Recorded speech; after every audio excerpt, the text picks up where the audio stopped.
दोस्तों, आज की कहानी सिर्फ महाभारत की कहानी नहीं है, यह उस रहस्य की कहानी है जिसने सूर्यपुत्र कर्ण का भाग्य बदल दिया।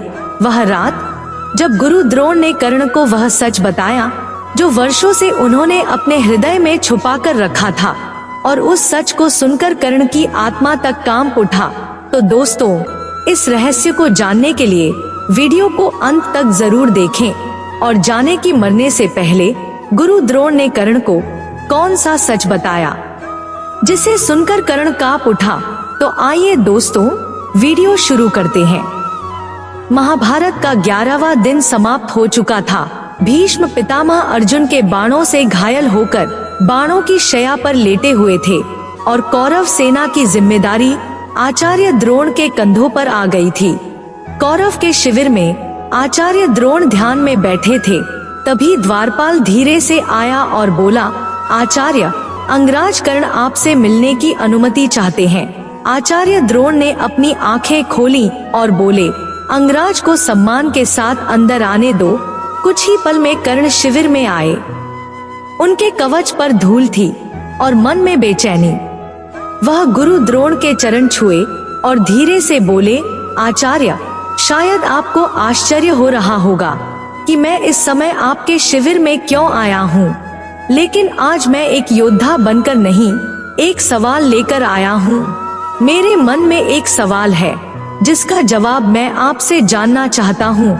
गुरु द्रोण गंभीर स्वर में बोले, पूछो कर्ण, तुम्हारे मन में क्या प्रश्न है। कर्ण की आंखों में युद्ध की आग चमक उठा। वह गंभीर स्वर में बोले, आचार्य, आज युद्ध में मैंने देखा है कि आप भीष्म पितामह के तरह पांडवों पर वार तो करते हैं, लेकिन उन्हें मारने से रुक जाते हैं। आप उन्हें घायल तो करते हैं पर वध नहीं कर पाते हैं। कर्ण के ये शब्द शांत शिविर में गूंज रहा था। वह आगे बोले, आचार्य, क्या आपकी निष्ठा दुर्योधन के प्रति कम हो गई है या फिर आपका मन कहीं और लग गया है। गुरु द्रोण गंभीर स्वर में बोले, अंगराज कर्ण, तुम युद्ध को केवल आंखों से देखते हो, लेकिन मैं उसे धर्म की नजर से देखता हूँ। तुम तलवार के वार समझते हो, लेकिन मैं रिश्तों के दर्द को भी महसूस करता हूँ। तुम्हारे लिए पांडव सिर्फ शत्रु हैं, लेकिन मेरे लिए वे वही बच्चे हैं जिन्हें मैंने अपने हाथों से धनुर्विद्या सिखाई थी। इस युद्ध में मेरा धर्म और मेरा हृदय दोनों एक दूसरे के खिलाफ खड़े हैं।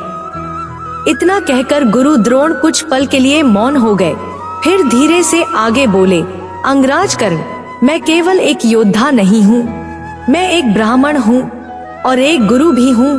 मैंने सभी को धर्म के मार्ग पर चलने की शिक्षा दी है और आज वही गुरु अधर्म की ओर खड़ा दिखाई दे रहा है। मुझे अच्छी तरह पता है कि पांडव धर्म के रास्ते पर हैं और उसे मारना उतना आसान नहीं है जितना देखने में लगता है। और एक सच्चाई ऐसी है जिसे मैं अब तक अपने दिल में छिपा कर रखा हूँ।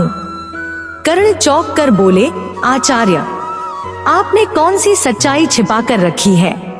अगर वह युद्ध से जुड़ी है तो उसे छिपाना दुर्योधन के साथ ठीक नहीं होगा। गुरु द्रोण गंभीर स्वर में बोले, अंगराज कर्ण, क्या तुम सच में जानना चाहते हो कि पांडव कौन है और उनकी रक्षा कौन कर रहा है? यह सुनकर कर्ण चौंक कर बोले, आचार्य, क्या आप यह कहना चाहते हैं कि स्वयं श्री कृष्ण पांडवों के रक्षा कर रहे हैं? गुरु द्रोण हल्की मुस्कान के साथ बोले, अंगराज कर्ण, श्री कृष्ण सिर्फ पांडवों की रक्षा नहीं कर रहे, बल्कि इस पूरे युद्ध के संचालक भी हैं। पांडवों की हार जीत, उनका जीवन, सब कुछ कृष्ण के हाथ में है। तुम चाहे कितनी भी बार पांडवों को परास्त कर लो, वे मृत्यु के करीब जाकर भी वापस लौट आएंगे, क्योंकि उनके प्राण उस परम शक्ति के हाथों में हैं, जिसके आगे मृत्यु भी सिर झुकाती है। और यह बात सिर्फ मैं ही नहीं जानता हूँ, बल्कि भीष्म पितामह भी इस सच्चाई को जानते थे। इसीलिए उन्होंने कहा था कि वे पांडवों का वध कभी नहीं कर सकते, क्योंकि जहाँ स्वयं श्री कृष्ण रक्षक बनकर खड़े हों, वहाँ किसी का वीरता, शक्ति या अस्त्र शस्त्र कुछ भी काम नहीं आता। यह सुनकर कर्ण का हृदय कांप उठा। वह घबराकर बोले, आचार्य, क्या इसका मतलब यह है कि यह युद्ध पहले से ही तय था और मैं चाहे जितनी भी कोशिश कर लूं, जितनी भी ताकत लगा दूं, अपने सारे अस्त्र शस्त्र इस्तेमाल कर लूं, फिर भी पांडवों को हराना संभव नहीं होगा। फिर दुर्योधन का क्या होगा और मेरी निष्ठा का क्या मतलब रह जाएगा। गुरु द्रोण गंभीर स्वर में बोले, अंगराज कर्ण, इस युद्ध का फैसला केवल तुम्हारे शस्त्रों से नहीं होगा, इसका फैसला उस वचन से होगा जो तुमने एक बार कुंती को दिया था।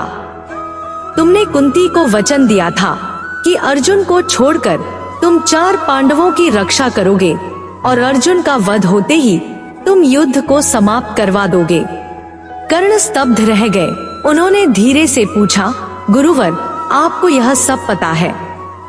गुरु द्रोण ने सिर हिलाकर बोले, हाँ कर्ण, मुझे यह सब पता है कि तुम 2 दिशाओं में बंट चुके हो।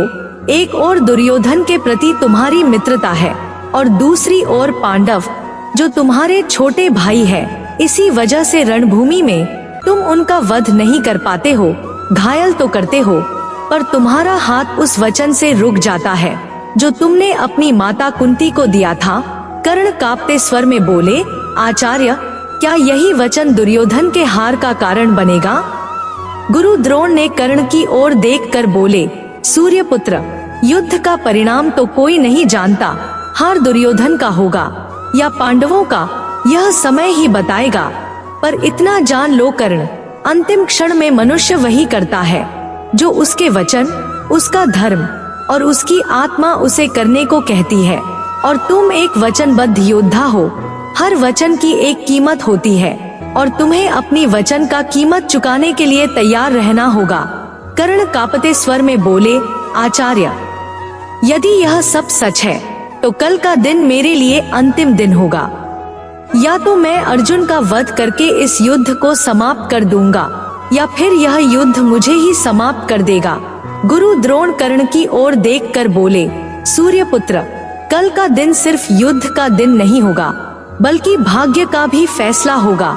इतना कहकर गुरु द्रोण कुछ पल के लिए मौन हो गए, फिर धीरे से आगे बोले, कर्ण, तुम सोचते हो कि तुम दुर्योधन के लिए लड़ रहे हो, लेकिन कल तुम्हें यह भी पता चल जाएगा कि तुम वास्तव में किसके लिए लड़ रहे हो। इतना कहकर गुरु द्रोण ध्यान में लीन हो गए और कर्ण धीरे धीरे शिविर से बाहर चले गए। दोस्तों, अब आपके लिए एक सवाल है।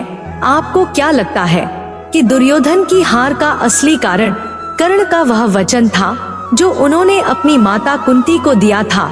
अपना जवाब हमें कमेंट बॉक्स में जरूर बताइए। अगर आप हमारे चैनल पर नए हैं तो अभी हमारे चैनल को सब्सक्राइब करें और वीडियो को लाइक शेयर करना न भूलें। जय श्री कृष्ण।